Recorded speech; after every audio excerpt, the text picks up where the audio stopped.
Initiating moisture.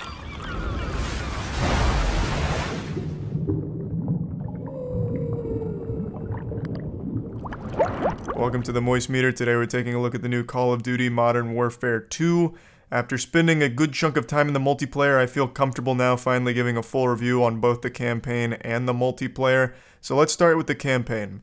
The amount of praise I've seen for this game is truly blowing my mind. I feel like I've just started boofing crazy pills because I don't see it as the best first-person shooter story ever told. People are talking about the campaign as if it's on par with Lord of the Rings storytelling. And it's not bad, I don't want anyone to think I hate the campaign or anything, I just don't find it to be special. The visuals I find extremely impressive. The visuals in the campaign actually were really surprising to me, and the story was competent. Like, it was a fun story, it was engaging, the characters were pretty good. A lot of the set pieces were really exciting, especially when you're like hanging upside down, shooting at cars, and then jumping car to car. It was just pretty fun overall. And they finally did away with that standard Call of Duty campaign formula where you go to point A and then just hold it for 5 waves of enemies doing nothing but putting your fingers up your ass while you just mindlessly shoot these waves coming at you. They finally don't rely on that for every single mission as every single objective. Of course, there is still a couple of moments where that's there, but it's used much more sparingly than other Call of Duty titles. There is, of course, those times where it's like, hey, Soap, go sit in this field and kill these 5 waves while I hack this toaster for the sake of America's safety. And you'll roll your eyes, but you'll do it, and then the next moment is a lot more fun. Like, the campaign I really don't have huge complaints of, except the ending. The ending has to be the worst Call of Duty campaign ending ever. It just abruptly ends as if they just ran out of time or forgot that they had to finish the campaign before the game shipped out. So it just fucking comes to a screeching halt. It's not cinematic. It's not satisfying. It's just 1 second, the enemy's there, the next second, they're not. I'm trying not to spoil it, and then once the enemy's not there, they're at a bar celebrating, and nothing in between. It's so underwhelming. The post-credit scene is hype as fuck, but the actual ending is absolute dog shit. But everything up till the ending in the campaign I thought was fine, with a lot of like actually fun moments that I appreciated. But again, I don't find it to be special. I don't think it's done anything particularly new or interesting. I just find it to be pretty good, and by Call of Duty standards, much better than most of their recent attempts. But again, overall, it's just kind of like ordering a pizza from Papa John's. It's good, and that's about it. Nothing like you're going to be wiggling your finger about years from now like, God damn, that was the best campaign ever. But for Call of Duty, it's good. Now let's move on to the multiplayer component. I hope you're sitting down, because if you're not, this news is going to blow you off your feet. It's pretty much exactly what you'd expect. The same standard Call of Duty experience that you're used to getting over the last decade, you get here. So if you're a fan of Call of Duty multiplayers, you're going to be a fan of this Call of Duty multiplayer as well. The big problem with Modern Warfare 2's multiplayer is half the time it doesn't fucking work. I've had a ton of game crashes now, and sometimes I just can't even get a server to load for me, and this is a well-known problem right now with the game apparently. A lot of people are having performance issues as well as crashing.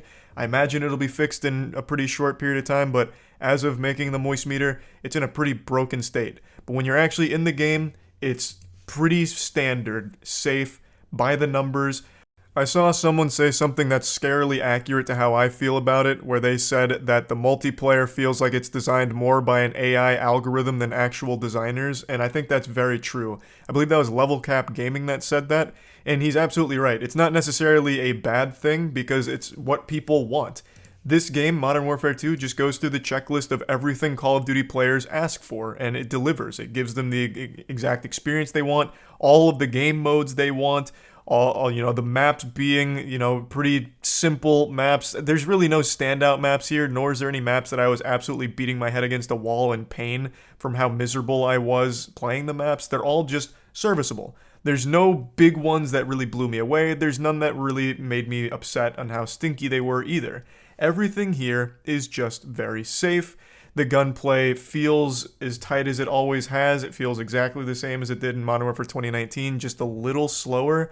And I think the pacing of the game is just a bit slower than 2019, but even that's not like a super big deal or that noticeable to most people, I can't imagine. It's just exactly what you're expecting from Call of Duty. The only big issue I have with it is I feel like it takes way too long to actually level up your guns to get shit you want. For example, your first sniper rifle, you have to get level 20 in the gun in order to even unlock the optics on it, and that's just absurd. It takes like 6 hours of grinding just to change your fucking scope on that bitch, and that is frustrating. The only way to like reliably quickly level these weapons up is using double XP tokens. And I'm dropping like 30 kills a game with these fucking snipers, and it was still taking me like 6 hours just to hit level 20 on that thing. I feel like they went a little hard on the grind aspect of it, but the game, like the core game, is exactly what you're expecting. I guess except for one thing, and I don't know if it's just me, but I feel like the time to kill is much quicker in this one than Modern Warfare 2019. Like in this game, I feel like if you blow a kiss towards an enemy you're looking at, they're going to insta-die. It only takes 2 shots from some pistols to kill you, and not even headshots. Like, you just die instantly. It's like you're just walking around as just like this fragile scarecrow that's just one strong breeze away from death. I don't remember it being that quick with the time to kill in Modern Warfare 2019, but it's also been a little while since I played that one, so maybe it was the same there too. That was just something that stood out to me as a little odd, how easily people go down in this one. So just wanted to put that out there. But let's talk about another thing that a lot of people debate on with this game, and that's the skill-based matchmaking. So I'm sure all of you have heard of this now. I'm sure you're all familiar with the debate. Skill-based matchmaking is something that most people think of when it comes to ranked, where you're playing against people of equal skill level. The better you get, the better your lobbies are. So you're always playing against people on equal footing.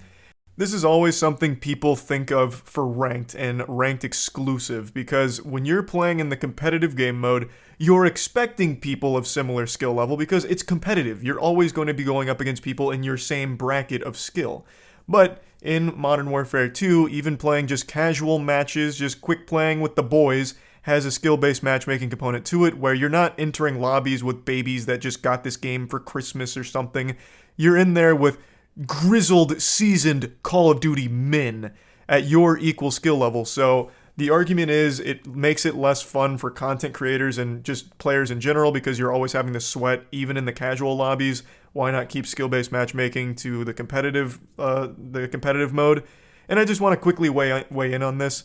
I don't really give a fuck one way or the other. Even when you're in casual and playing against people on equal footing, you don't have to try hard. You don't have to sweat. You can still be casual about it. You might not drop 50 kills, but it doesn't need to be taken super seriously either. But I also think the solution to make everyone happy is even easier.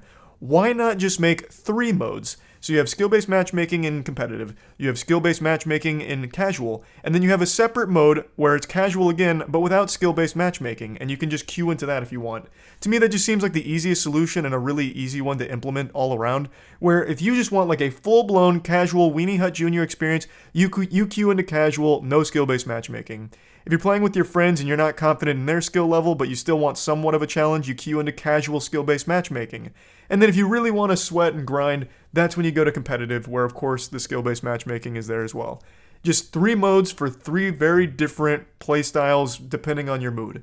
I just think that makes everyone happy, and I don't know why that's not like a proposed solution, because I think it just should be. So yeah, I just want to toss that out there, but that's really how I feel about the multiplayer overall. Nothing blew me away, nothing disappointed me. It's a lot better than Vanguard. I just really think this is an improvement over Vanguard in every way. So if you're currently still playing Vanguard, I see no reason why you wouldn't switch to this, except for the $70 price tag on this bad boy.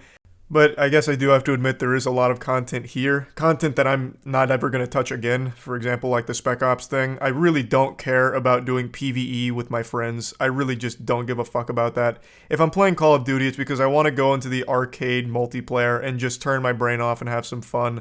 Dropping like 40 kills, getting some fun kill streaks, just going a little hog wild out there. I'm not there to do any PvE. Once I play through the campaign once, I don't touch it ever again. And there's some good game modes in the multiplayer that I do think will keep me playing at least on and off casually. Ground War I do think has a lot of potential. It feels pretty decent. The maps are really huge, but they're not bad. Like at first I was struggling to find people, but the more I played Ground War, the more easy it became to find loads of people and just go like absolutely wild on them. I also don't like Invasion. I don't think Invasion's any good, but there are other game modes that I do think are interesting. For example, there's third person mode here, which really is super different and weird for Call of Duty in a neutral way. I don't hate it, I don't love it, but I am still trying it because it strikes me as just very interesting. So there's just a lot of content here, and overall, I didn't hate it, I didn't love it.